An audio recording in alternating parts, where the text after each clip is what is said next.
Kişisel koruyucu ekipmanlar, KKD, tehlikeleri önlemeyi ve azaltmayı amaçlamaktadır. Çalışanlara yönelik bir riskin teknik veya organizasyonel önlemlerle önlenememesi durumunda uygulanacaktır. Girişimci uygun KKD sağlamalı ve onu uygun durumda tutmalıdır.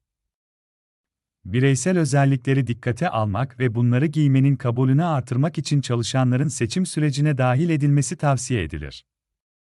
Çalışanların endişeleri dinlenmeli, çalışanlar sağlanan KKD'yi giymelidir. KKD'nin kullanımı ve bakımına ilişkin düzenli talimatlar sağlanmalıdır. Hayatı tehdit eden tehlikelere karşı korunmak amacıyla kullanılan KKD'yi kullanmadan önce, eğitim kapsamında doğru kullanım pratiği yapılmalıdır.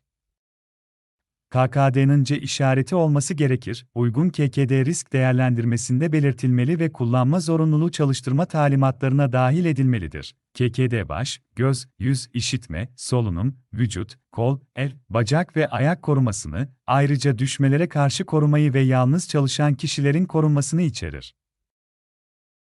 Vücut koruması, koruyucu yelekler, ceketler, pantolonlar, paltolar ve önlükler dahil olmak üzere koruyucu giysileri ifade eder. Karayolu trafiğindeki tehlikelere karşı uyarıcı giysiler aynı zamanda koruyucu giysi olarak kabul edilir. Baş koruması, koruyucu kask, çarpışmalar ve düşen, uçan veya düşen nesnelerin neden olabileceği kafa yaralanmalarını önlemek için tasarlanmıştır.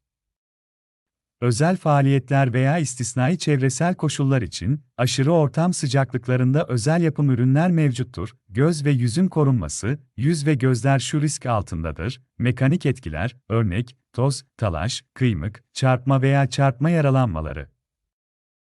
Görsel tehlikeler, örnek, doğal ve yapay ışık kaynakları flash, termal tehlikeler, örnek, sıcak kütleler, kimyasal etkiler, örnek, asitler ve alkaliler, bu tehlikelerin mevcut olması durumunda gözler koruyucu gözlüklerle, yüz ise koruyucu kalkanlar, başlıklar veya paravanlarla korunabilir. İşitme koruması.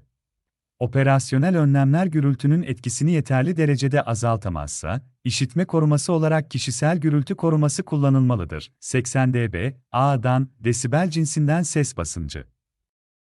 Seviyesi itibaren işveren, çalışanların 85 dB, A'dan itibaren takması gereken uygun işitme koruması sağlamalıdır. Aralarından seçim yapılabilir. Kulak tıkacı, kulaklıklar, özel olarak uyarlanmış kulak tıkaçları, otoplastik, solunum koruması, solunum maskeleri aşağıdakilere ayrılmıştır. Ortam havasına bağlı cihazlar, örnek gaz maskeleri. Tehlikeli madde içeren ortam havası, içinde tehlikeli maddelerin tutulduğu bir filtreden geçirilir, böylece solunum alanına yalnızca temizlenmiş hava ulaşır. Farklı türdeki tehlikeli maddeler için farklı türde filtreler geliştirilmiştir. Filtre cihazları parçacıklara, lifler, toz, gazlara ve buharlara veya her ikisine aynı anda karşı koruma sağlar. Etkinliğine bağlı olarak partikül filtreleri P1, P2 veya P3 olarak etiketlenir. İlgili renk kodu. Bir filtre cihazının hangi gazlara ve buharlara karşı koruduğunu gösterir. Ortam havasından bağımsız cihazlar, örnek oksijenli ferdi kurtarıcı. Ayrıca aşağıdaki gibi oksijen eksikliğine karşı da koruma sağlarlar. İtfaiye teşkilatının yangın sırasında insanları kurtarmak için kullandıkları solunum cihazı, solunum maskeleriyle nefes almak fiziksel olarak zorludur. Bu nedenle birçok cihaz türü mesleki tıbbi önlemlerin alınmasını gerektirir. Ellerin korunması, eller vücudun en savunmasız kısımlarıdır. Bu nedenle aşağıdaki tehlikeler meydana geldiğinde ellerin korunması her zaman gereklidir. Mekanik tehlikeler, kimyasal tehlikeler, ısı ve ateş, soğuk, elektrostatik yükler, elektrik akımı, iyonlaştırıcı radyasyonlar. Bakteriyel kirlenme, titreşimler, etkili el koruması koruyucu eldiven giyilerek sağlanır.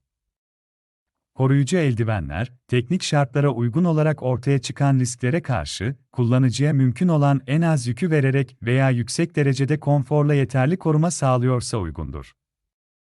Seçiminiz işyerine ve faaliyete dayalı olmalıdır. Ayak koruması, örneğin darbe veya sıkışma, nesnelerin düşmesi, keskin nesneler veya sıcak veya aşındırıcı sıvılar nedeniyle ayak yaralanması riski olduğunda her zaman giyilmelidir.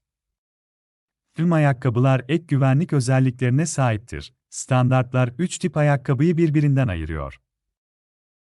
Güvenlik ayakkabıları, S işareti, ağır yükler için burun başlıklı ayakkabılar, koruyucu ayakkabılar, P işareti, orta yükler için burun başlıklı ayakkabılar, iş ayakkabısı O işareti, burun korumasının gerekli olmadığı ayakkabılar, inşaatta örnek S3 koruyucu ayakkabılar veya S5 güvenlik lastik botları gereklidir.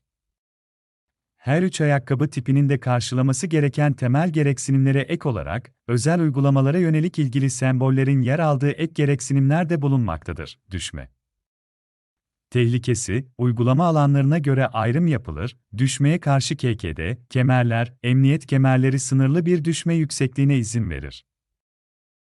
Yakalandığında vücuda zarar verme riski olmayacak şekilde tasarlanmalıdırlar. Kısıtlama ve kurtarma için KKD, bağlar. İp kullanıldığında, ipin mümkün olduğunca kısa tutulmasıyla ipteki kişinin serbest düşmesi önlenmelidir. Aksi takdirde, bağlama ipinin ani gecikmesi nedeniyle gergin hale gelmesi nedeniyle emniyete alınan kişi ciddi şekilde yaralanabilir.